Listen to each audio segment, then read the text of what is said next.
We are here at the Istanbul Development Dialogue, and inequality has very much come to the fore in the years since the global financial crisis.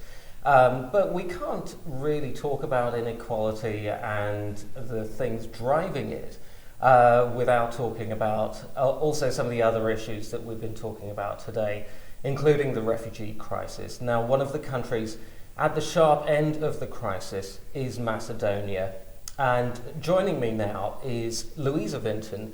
She's the head of the UNDP's mission in Macedonia, where we've seen thousands of refugees gathered at the border. Ms. Vinton, tell us, from the UNDP's point of view, what are you advising the Macedonian government to do at this time? Well, we've been working with the government now for almost a year in dealing with this issue. And in the course of last year, over 900,000 people crossed Macedonia on the way to more prosperous locations in Northern Europe. Our advice has always been to respect the human rights of all people in transit, whether they're so-called economic migrants, whether they're refugees, and to provide the basics of humanitarian care and support. And that means addressing the vulnerable groups among those. So they're often women who've suffered violence and abuse. Along the way, they're often children. And we see now the share of women and children is almost 60% of those on the move.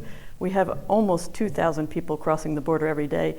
So really our advice has been at a base to provide the needed humanitarian care so that people stay healthy. The important thing to remember is that people do not want to stay in Macedonia, that this is a group of people that's very focused on getting to Germany, getting to Sweden, getting to the more prosperous locations in the European Union. So really the government has very much an approach that this is a transit country, and this is the common approach along the Western Balkans route.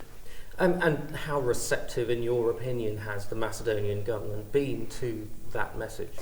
We've seen really an outpouring of support from civil society and from non-governmental organizations. This was really the catalyst, I think, at the start when people were still in transit in a not fully legal fashion. Now people are moving legally. So we think the Macedonian government has done a good job in ensuring the basic necessities for a transit population.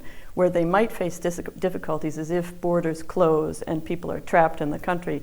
But even there, we've seen now the restricted access to the route to the north at the border in Gevgelija. So we don't anticipate large numbers of people being trapped there.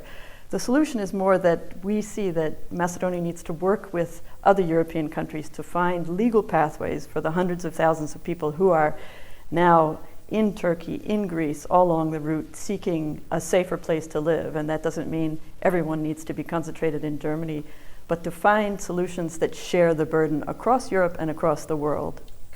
Louise Vinton from the UNDP in Macedonia, thank you very much indeed. And we'll be getting back to the issue of migration and the links with inequality a little bit later on today.